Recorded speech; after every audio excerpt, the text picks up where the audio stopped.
Okay, now topic 1, what have we done in last lesson? We went through some of the ideas why you need to study statistics, correct? And the most important thing in this module is these two boxes. How do we actually analyze the data given to us, and how we actually explain it, interpret it, and make the conclusions for the population. Yeah, so these are the two important boxes that we're going to do. Right. So statistics is just a box where you have all the procedures and everything thrown inside there. You come out something that you can understand, meaningful information. Right. So these are the 6 words or 3 pairs of words that we started off with. We have population, we have sample. The difference between the population and the sample is population consists of all the items, all the objects, or all the individuals that are will be of interest to you. Yeah, your study would like to understand the whole population, but it's usually too big for us, so we actually just do a sampling.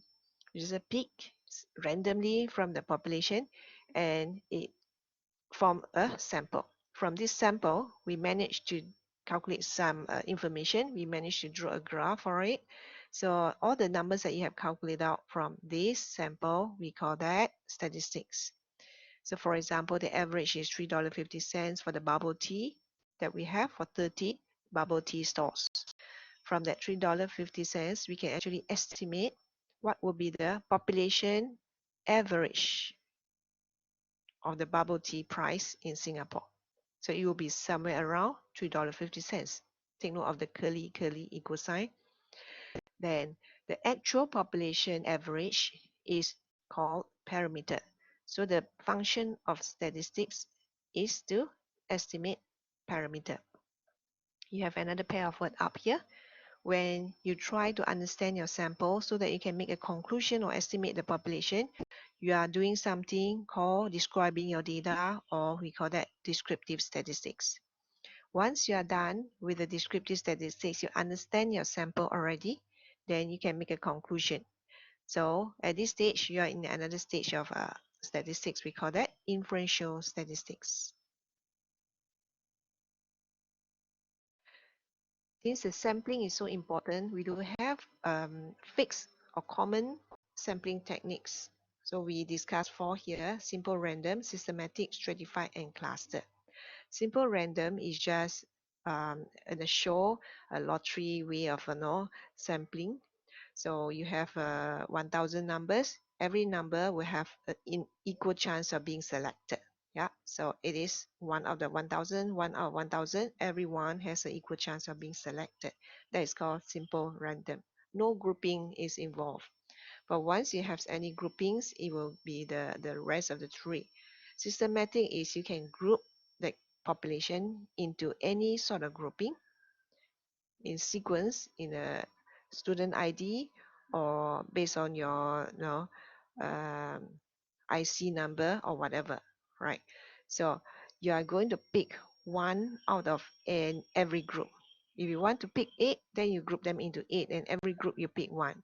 So once you start off with the first one, then every 8 will be the one you're going to pick. Okay, systematically every 8, every 8, every 8. The next one is stratified. Stratified talks about different groupings. These different groupings must have a common characteristics. The characteristics can be a gender, can be the study, the major of studies that you have, or the income level of your parents, okay, or the position of an employee working in a company. Yep, these are all common characteristics. From each of these grouping that you have done, pick someone. Every group must have someone sample. Cluster is another grouping, but this grouping must have a geographical area. The grouping must be geographical area. You split the area, the whole population, into different areas. It can be, for example, Singapore will be 16 regions, or you want to split into 20 regions, okay? Or in other experiment or research, you may want to split up into buildings, different buildings or HDB blocks, as long as is location, geographical area, then you call that cluster. Once you have picked some of this that you have split up, have grouped, then you are going to involve all the people here or all the object here that in this area. If this is still too big for you, then you can actually do another sampling, okay, another probability sampling technique to apply in each of these. But if it's manageable, then all will be involved. Data types, we have two big ones, qualitative and quantitative. So qualitative are not this, qualitative are numbers. Okay, so when it is numbers, you can actually split into two again. One is called the discrete and the other one is continuous. How do you differentiate that? Discrete are numbers that you cannot have every single numbers on a number line. So for example, 5 means 5. You cannot have 5.1, you cannot have 5.5. There is no decimal at the back. Yep. Continuous are numbers which you can have decimals. You can have as many as you want, but it is your choice if you do not want to present any decimals. So for example, how long do you take to come to work? Then the employee say, I took 40 minutes. But you know, not exactly 40, it should be 40 point something, but for convenience sake, we just say 40 minutes. So it doesn't matter by the look of it, as long as you can add decimals if you want to, then that is considered continuous. Qualitative, quantitative, okay. Then we have another way we look at data is we classify them into measurement levels, right? Nominal, ordinal, interval, ratio. So these levels, some variables will just stay here. Some will have here, and it can be here also. Some do this and also fulfill the third one. Some fulfill this, and also fulfill the last one.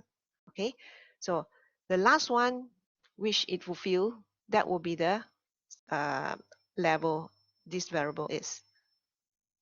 Okay, so for example, the for gender, male, female, we go through this. It is a label to tell someone that, okay, this person is male. Then you can go on to the next one and ask, is female and male has any order? If there is no, no. Okay, cross out. Then the gender will stay here. It's nominal. But if you're talking about someone's grade A, B, C, D, then nominal, yes, it labels someone's grade. This person get an A. Then you ask yourself, A, B, C, is there an order? Yes. So it's ordinal. It fulfills ordinal. Next, you go further. Can you find out exactly what's the difference between A and B or B and C? If you can't, then this one is no. If this one is no, then the data will remain here, which is ordinal level. Okay. Now, what do you mean by a difference? The difference is you can use your calculator to find out the difference. 5 minus 3 is 2.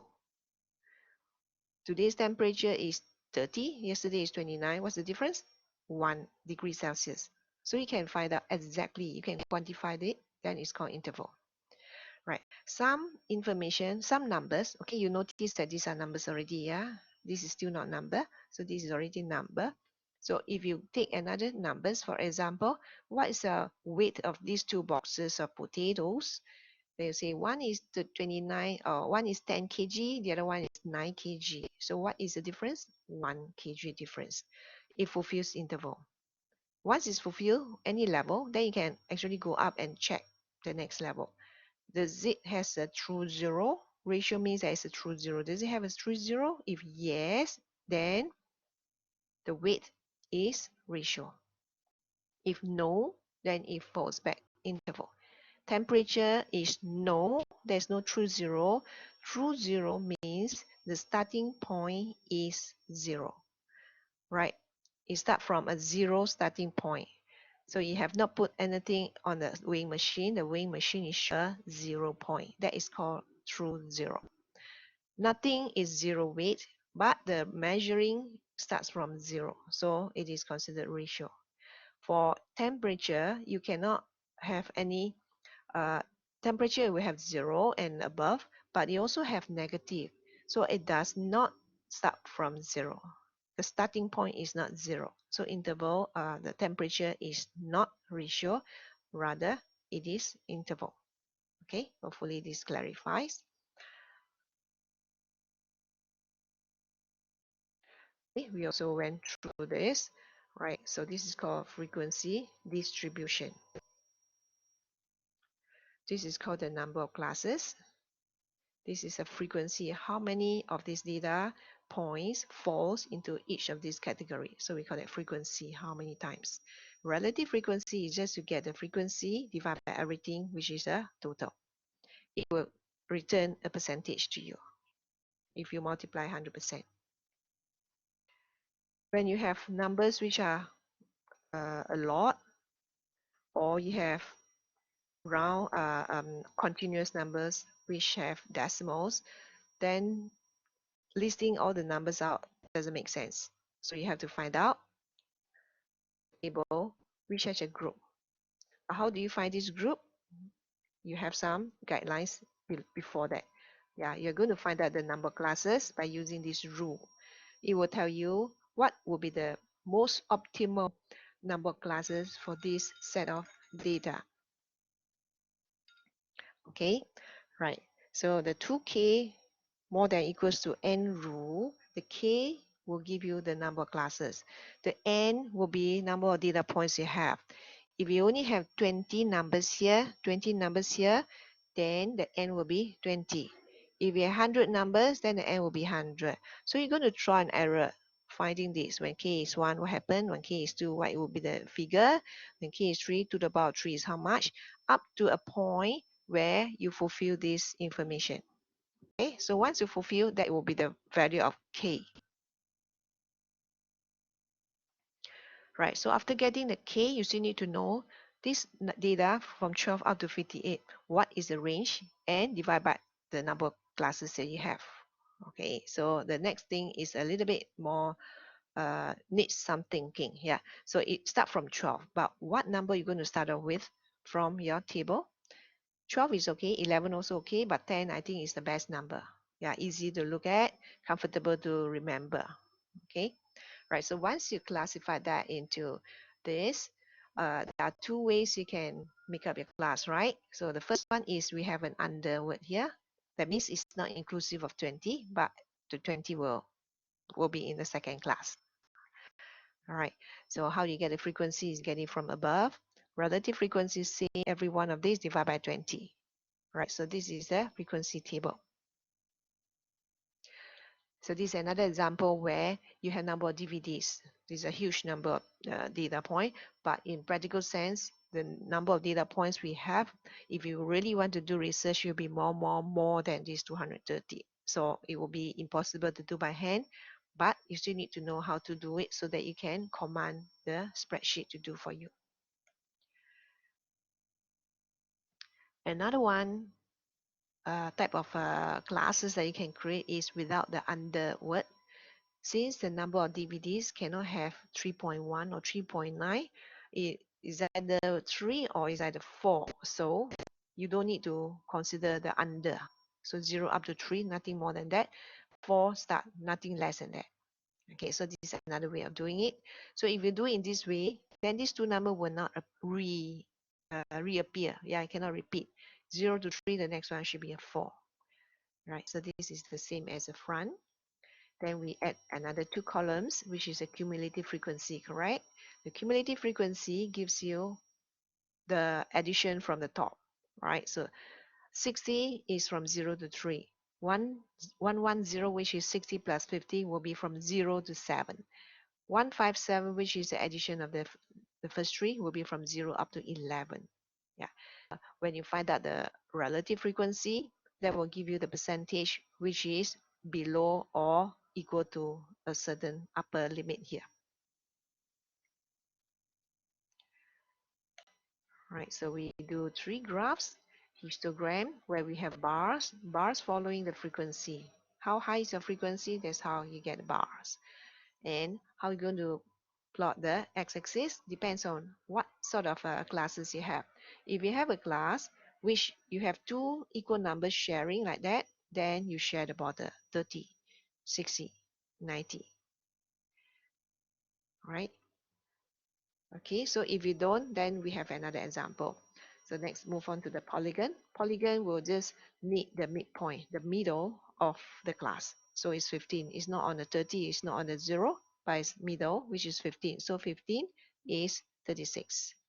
45, the second class, 45 is 68. Okay.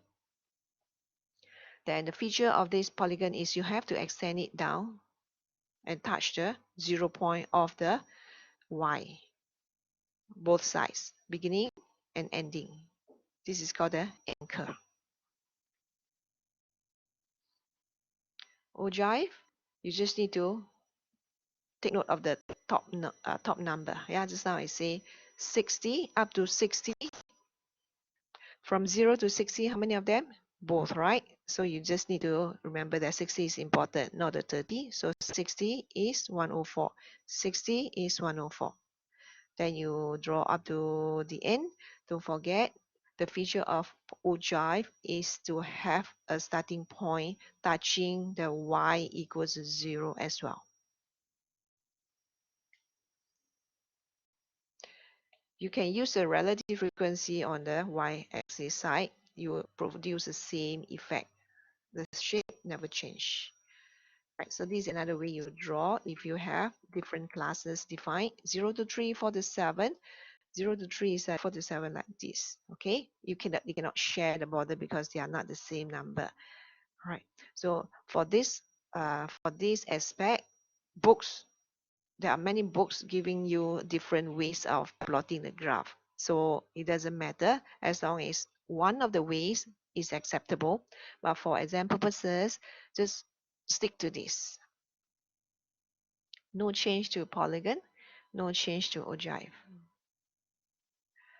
Okay, so we have three graphs, bell shape, right hand side longer, slow down, that is called right skew. It slowly climb up, longer side on the left hand side is called left skew. And you have two highest peak, then you call that bimodal. Right. So we went through this example and we stop here. Right? We stop here. So now we are going to draw a graph.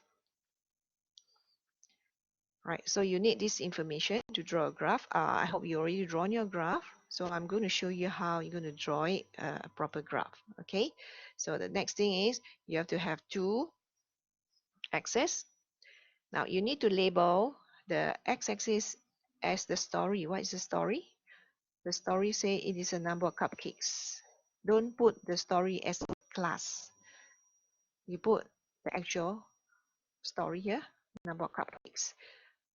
Then next one, I'm going to put y-axis. I'm going to histogram, yeah.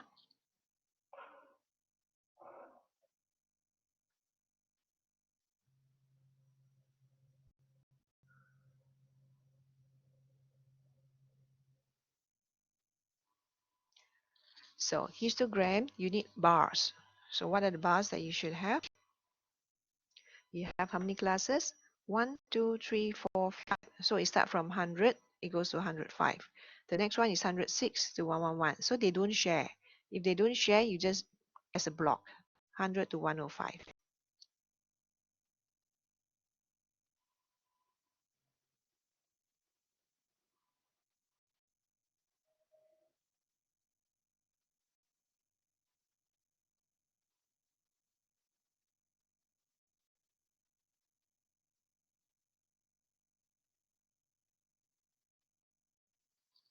Okay, so it will be less than the next one, up to 117, up to 1, 2, no, this is 1, 2, 4.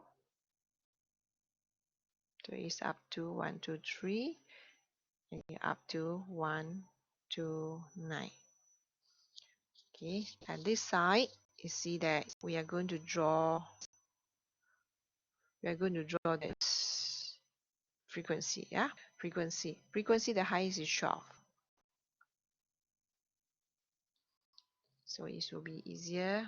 Can just label this first.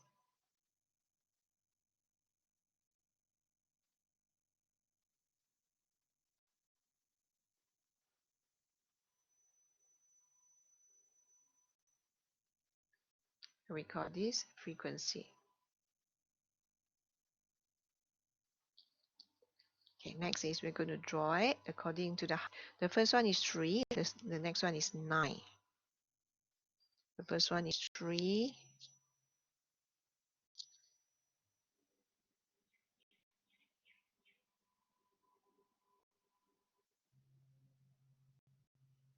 The next one is 9.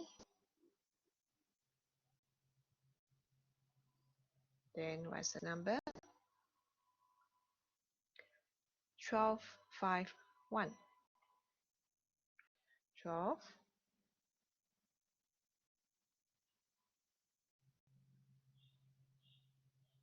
5,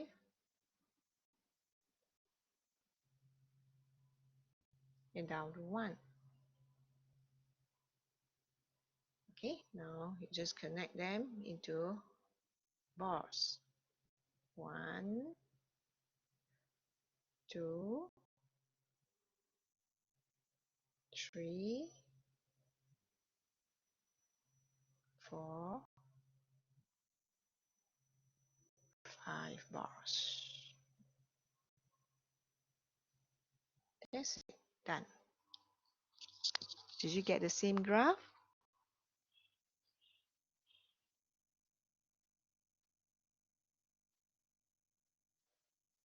Yeah, just take a minute to check whether you got it all correct. This is how you draw histogram.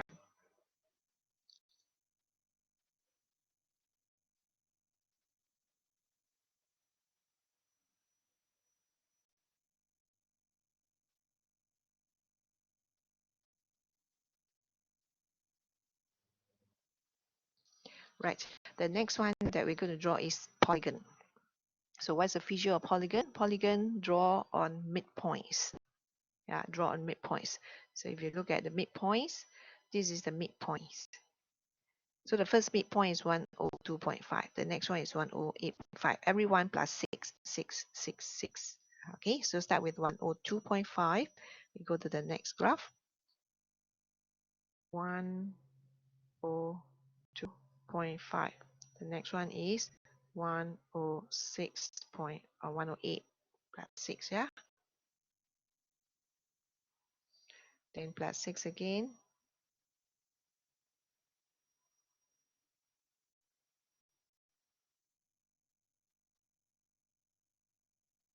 126. Last one 126. And the frequency is still the same, so we're going to number here 1, 2, 3, 4, 5, 6, 7, 8, 9, 10, 11, 12. Frequency.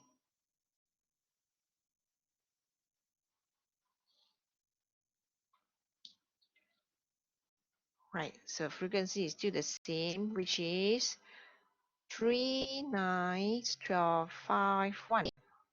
Okay, look at this column, yeah? 3, 9, 12, 5, 1. 3, 9,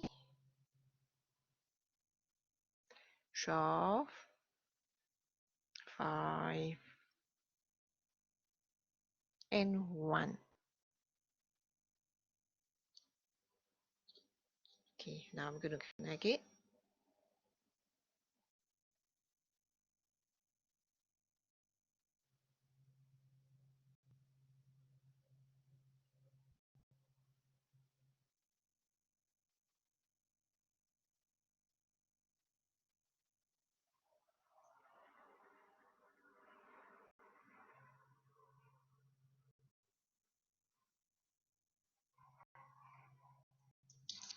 Now remember polygon have two anchors. One on the left, one on the beginning, one on the ending, right? So in boxes, you see that there are two boxes here. So you have to extend two boxes to the left. Here. It doesn't matter if you don't start here or you start here, then extend to the left is okay. Yeah, it doesn't matter. Then here, two boxes, right? Two boxes is here.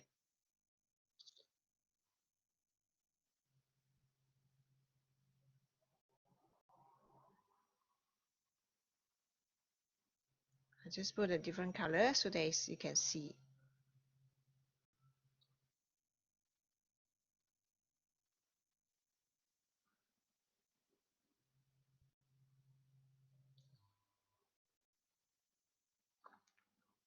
that is a polygon.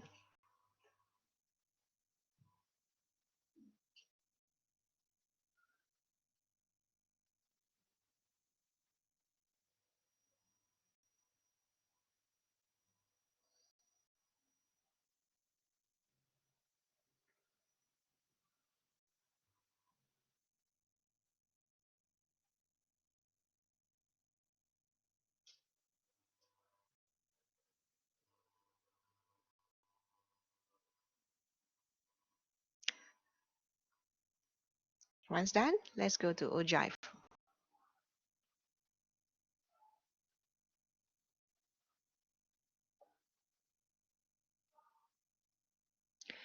Now, when you look at Ogive, if you look at the last column, Ogive is cumulative frequency graph. So the graph will use this. On the y-axis, you need to have 30. You need to be able to cater for 30. So we're going to change the scaling. Then on the x-axis and the horizontal axis, we're going to look at the upper boundaries or upper limit or upper values of the class. 105 is the first one. Right, so let's draw 105 is the first one. Plus 6, 111, plus 6, 117, plus 6,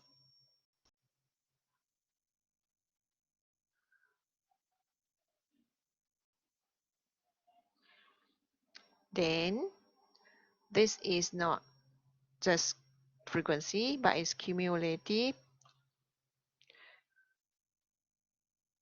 frequency. You can use a short form like this. Yep. And we cannot put one box for 1. Now we have to do one box for probably 3, 6, 9, 12, 15, 18, 21, 24, 27, and 30. Now, if you put it smaller, it's still okay. But what I'm going to do is I'm trying to make use of the graph, right? The graph is that big, so I try to draw a bigger graph that utilize most of the grids. Now we go back to the frequency. How much is it? 3, look at this column, yeah? 3, 12, 24. 3, 12, 24. 3, 12, 24. Then what's next? 29 and 30. 29 and 30. Okay, then Jive also have some extra feature where this point is going to connect to down to 0, right? So how many boxes? There are 2 boxes here. So there are 2 boxes here. You extend here. So this will be the first point. So now I'm going to draw it. Now, if you can use your free hand to draw into a curve, that would be good. But I can't do it on the screen here. Yeah, try.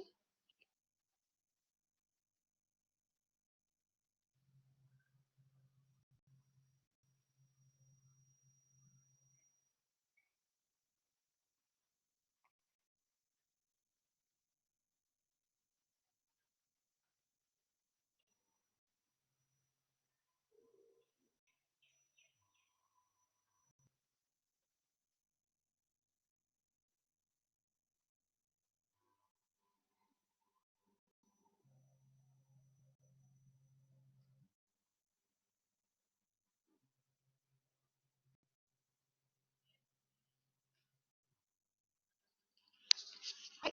So the starting point is also added. So I just use another color so that you can see that it's added. But you don't need to use different colors. You use the same color will do.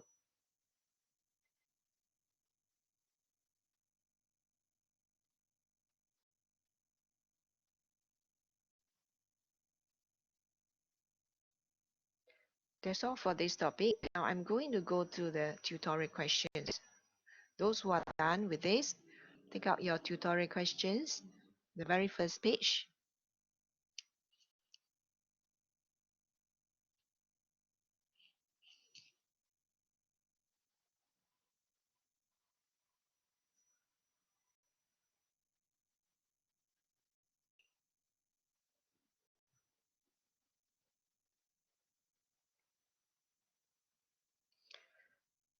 We went through quite a number of terms in the tutorial in the lesson, right? So now we are going to go through these terms so that you can understand better these terms. For question number 1 and question number 2, I will do it in the tutorial sessions. Yeah, it's all about descriptive statistics, inferential statistics. When you see this statement, can you say that this is descriptive or inferential? So we may need some time to explain. So I will do it in the tutorial. Right, so this we will also do in the tutorial. For each of these A, B, C, D, E, what sampling method has been used?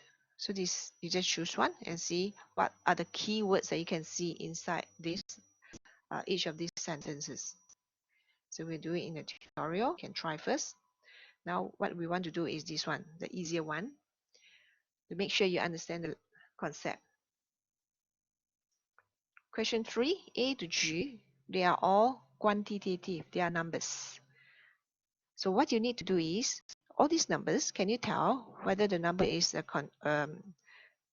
discrete, that means round number, or continuous numbers with that allow decimals? Okay.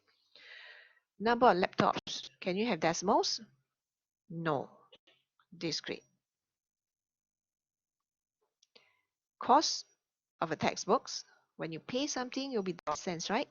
So dollar and cents will be $3.20 or $30.50. So you have point something. So it's considered continuous.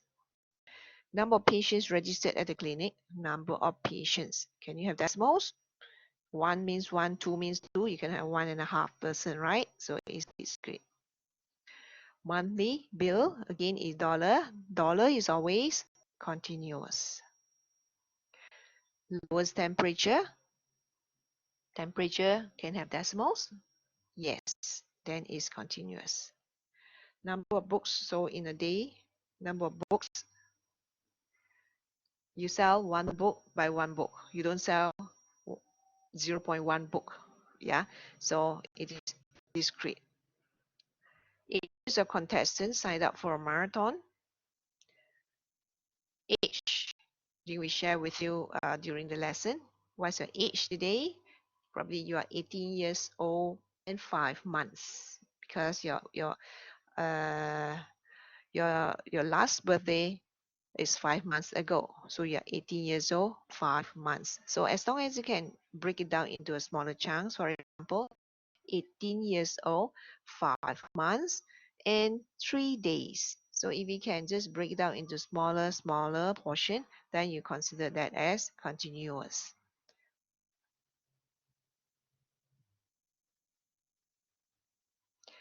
The next question consists of numbers, same, whether it's or continuous. And also it consists of another one which is not numbers. Qualitative are not numbers. So just have a look here. Qualitative or quantitative or nationality.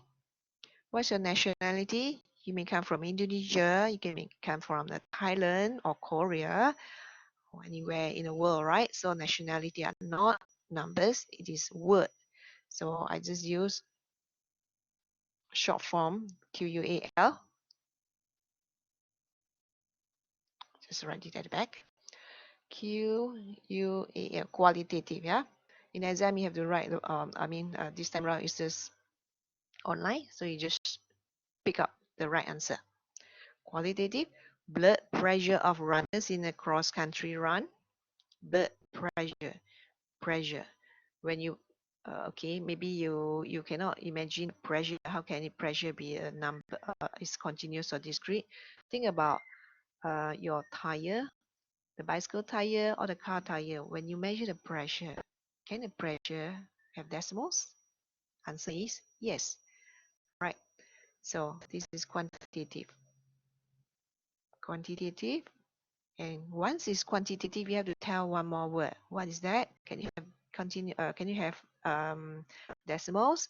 Yes. Then you continuous.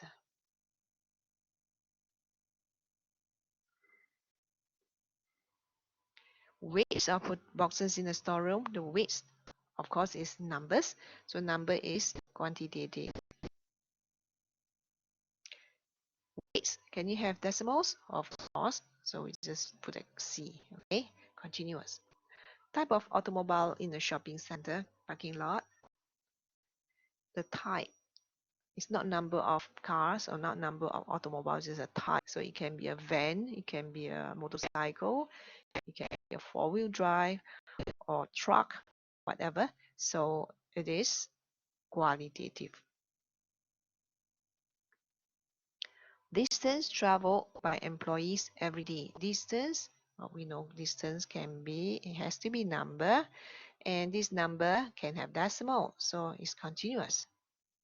Number of audience attending the football match. So number of audience is again number. Attending football match audience. How many people? Cannot have decimal, so it has to be discrete. Actual volume of soft drink in each bottle. 250 ml, is it exactly? Not really. It can have decimals, right? So quantitative, continuous. Yeah, so that's what you need to know in your exam. These 4 words are very important in your quiz as well. Okay, now the next 4 words, nominal, ordinal. These 2 are qualitative. These 2 are quantitative. It doesn't matter it's discrete or continuous as long as numbers. So number of pages is numbers. Does it have a true zero? Can it have negative number of pages? No. So it is ratio. There is a true zero for number of pages. When you count, you start off with a 0 point, then you start with 1, 2, 3. So the 0 starting point is a true zero. We call that it qualifies this data to be ratio level. Ranking, first, second, and third. First place, second, third place, third place. It sounds like a number, but you cannot take third place minus second place, which 3 minus 2 equals to 1. So if you take the third place minus of the second place, does it mean that person become first place? It doesn't make sense, right? So they are not numbers. This is category. Okay, but this category has a natural order. So this data is called ordinal level. Temperature of a country. Temperature is numbers. So this temperature can have negative. So the 0 is not a starting point. So we have to give it a interval. The weight of selected cell phones. The weight. Again, is this one. When you put the cell phone on the weighing machine, the starting point is 0. So it's considered ratio. Salaries. Salaries, again, numbers. Does it have a 0 point? Yes. You don't have negative salaries. If you are talking about profit, then you have a negative. But you are talking about salary. No one is getting negative salary, so it is ratio. Time required to complete a chess game. Time, again, is number. Ratio. Your stopwatch will start from 0. Rating of textbook. Poor, fair, good, excellent. These are not numbers, but you look at the category. Poor, fair, this is better. Fair, good, this is better. Good, excellent, this is better. So it's ordinal. Number of gallons of petrol used last month is numbers. How do you measure the amount of petrol used? You have a 0 point, right? So it's considered ratio also. Age of children in a daycare center. What's the age of children? The age. Numbers. Is there a zero age? Does it start from zero? Yes, the moment you were born, then you start off your calculation of age, right? So it is ratio. The last one, categories of magazine, sports, women, health, men's. All these categories. Is there an order? I don't think so. So this is nominal. Okay, so that's the first half of topic 1. Now we proceed to second half of topic 1.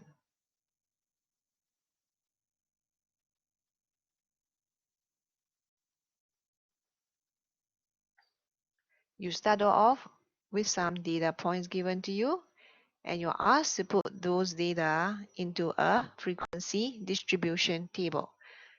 The class starts from 4 because 4 is the smallest number here. And what's the biggest number? 9. Okay, so you just list them down because there are not so many. 4, 5, 6, 7, 8, 9. Okay, then how do you figure out the frequency? You just look out for all the 4s. How many 4s do you have? 1, 2, that's all. Okay, to put 2. Then how many 5 you have? 1, 2, 3. That all? Yes, table 3. Okay, then after finish, you total up and see. You should have 5, 5, 12 number times 3, you should have 36. Okay, you have to total up all this and see whether you get 36 or not. Then this relative frequency will be 2 out of 36. Then you find out 0 point something. Okay, this will be 3 out of 36. Then you find out 0 point something. Then you total up all this, you should get a 1. Sometimes you get 0.99 is okay because there'll be like 0.33, 0.33. Yeah. Or you get 1.01, also okay because sometimes you round up and become 0.67, 0.27, or the sevens that add up to be extra 1. Right. So now I'm going to give you, let you see the final answer and you just check against your own paper. The one that you have done, whether it's correct or not.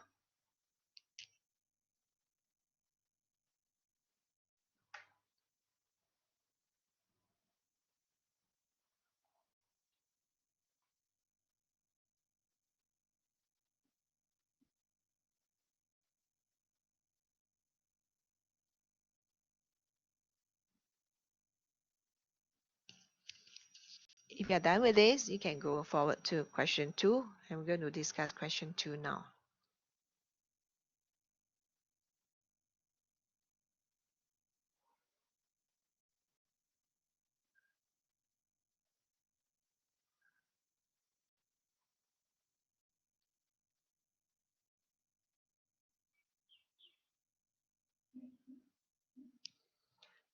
The table below shows the number of points scored by a group of college students playing an online game.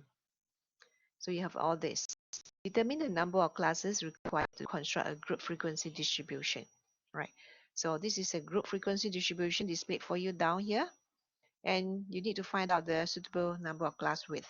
So you need to find out the number of classes, then you find out the suitable number of class width. Then using the first initial one given to you, you continue on. Right. So the A and B, you need to know how to do it. But for doing up the table, usually the question will give you the starting point so that everybody will be at the same starting point. Right. So how to find the number of classes? You have 30 numbers, right? So 30 numbers, that means n equals to 30. So you're going to find out 2 to the power of k, which is greater than or equals to n, right? And n is equals to 30. Right. So you're going to find out first. Now what I'm going to do today is just focus on the table. Okay, we are going to focus on this. The rest, I will discuss that in detail during our tutorial. So what's the next one that you're going to go on with? If you have the first one is up to 57, there's no under. So the next one should be 58. You add how many here? You add 6. So you're going to add 6 here, you get you 64. So the next one, you start out with 65. 51 plus 57 divided by 2. That will give you 54. Okay, then how do you find the frequency?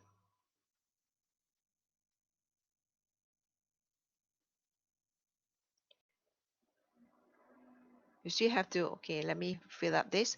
65 plus 6, 71. 72 plus 6, 78. 79 plus 6, 85. Okay, so when you want to look up the numbers and put them in a frequency, you have to cancel one by one. 72, 71. Where are they? 71, 72 is here. 71 is here. Next, you can do 2 at one time, is faster. 62, 68. 62 here, 68 here. Then 69 and 76, 69, 69, 76 here. Right? Remember, this is how you do it, right? Until you finish everything, then you total up and see whether you get the total, which is 30. You have 30 numbers here. Okay. Okay, so the rest, just do the same as what we have just discussed just now. All right.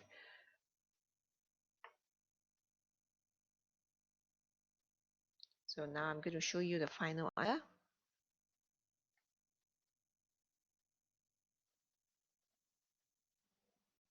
Check whether you got it. Eventually, if you just find out all the 111 that you have ticked beside, it should give you this as a frequency. And how you get 4? How do you get the next number, which is relative frequency, is just getting 4 divided by 30. Just leave it as 2 decimal will do. If you want to leave it at 3, that is okay. I'm okay with that. 2 will be enough. 2 or 3 or 4 if you want to, but I don't think we need up to 4 decimals. Just 2 or 3 will do. Then cumulative frequency is just getting this plus this. How many is 64 and below? Will be 55 and this. So it will be 4 and 6, which is 10. How many is 71 and below? There will be 4 and 6 and 8. And this is how you get the 18. Okay, so same thing, you get this 4 divided by 30, 10 divided by 30, you get.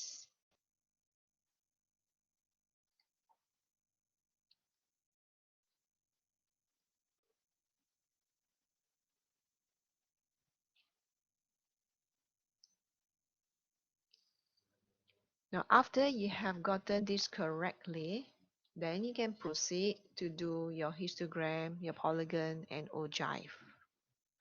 We will discuss the rest of the questions in our tutorial.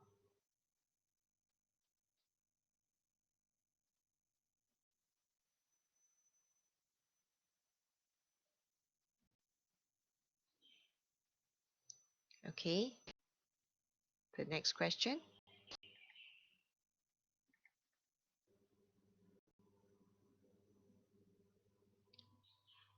There are 50 numbers here, and you do the same thing, construct a group frequency distribution. Right, so the number is given to you already. Just follow this exactly, okay? Follow this. 75 and under 90. So what's the next number? Under 90, not inclusive of 90. So the next one must have 90. 10 and under, up to where? How much you plus? You plus 15, right? So you're going to plus 15 here also. You get 1, 4, 5. Do the same thing. So see whether you get this. If you have done, you should have some numbers here.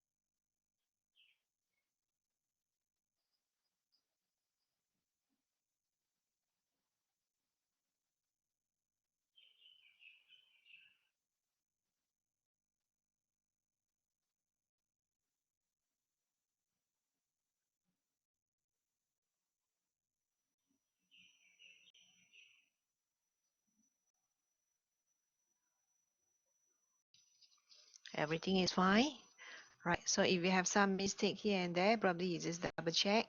Maybe you could just miss out one or two. Yeah. So you are going to draw the histogram, the polygon, and the ogive based on this table, right? Right. Remember, during our tutorial, the first tutorial, we'll go through the graphs. Yeah. So make sure you have drawn them first.